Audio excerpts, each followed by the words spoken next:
Akala ko dati, kwento-kwento lang.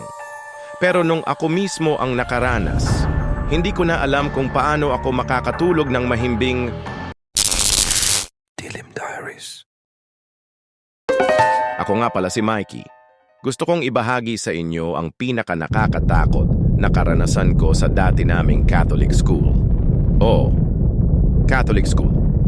Pero kung alam nyo lang kung gaano kadilim ang nakaraan nito, baka hindi na kayo pumayag mag-aral dito kahit libre pa. May kasaysayan daw kasi ang simbahan sa tabi ng school namin, mahigit 100 taon na ito.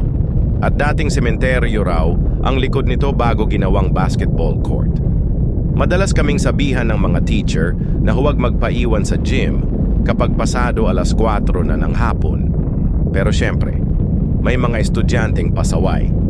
Isang hapon, grupo ng mga kaklase ko ang naglaro sa gym. Bandang 5:00 na at unti-unti nang dumidilim. Napatalbog ang bola papunta sa CR ng mga lalaki. Walang gustong kumuha. Natigil ang talbog ng bola pero makalipas lang ang ilang saglit, narinig nila ulit itong tumatalbog. At sa huli, may bumato ng bola pabalik sa kanila mula sa loob ng CR. Simula noon may mga sumisitsit sa mga janitor at karpintero at may umiiyak daw na babae sa madilim na sulok ng gym tuwing 5:00.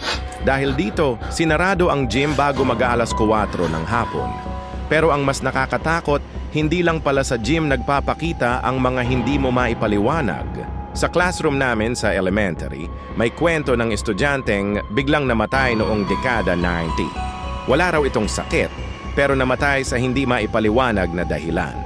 Ilang araw bago mangyari iyon, may bahay daw ng duwende na pinatibag sa campus. May grade 3 na estudyante noon na nag-CR sa classroom nila. Bigla raw itong sumigaw at umiiyak, sinasabing may mga nakakatakot na hindi tao sa loob ng CR. Nang sinubukan nilang buksan ang pinto, ayaw bumukas. Nakakatawa at nakakapanindig balahibo ang narinig nilang tumatawang boses mula sa loob ng CR habang kinakalampag ito. Tinawag nila ang pari para magdasal at magbinyag ng lugar. Pero habang nagdadasal ito, ginagaya raw ng kung anuman ang dasal niya. Pero sa nakakasindak na boses. Pagbukas ng pinto, nakita nila ang bata, pawis na pawis at hinimatay. Nang magising ito, sinabi niyang may mga nakakatakot daw na nilalang na naka-uniform din gaya nila at sinasabing, "Kukunin namin kayo."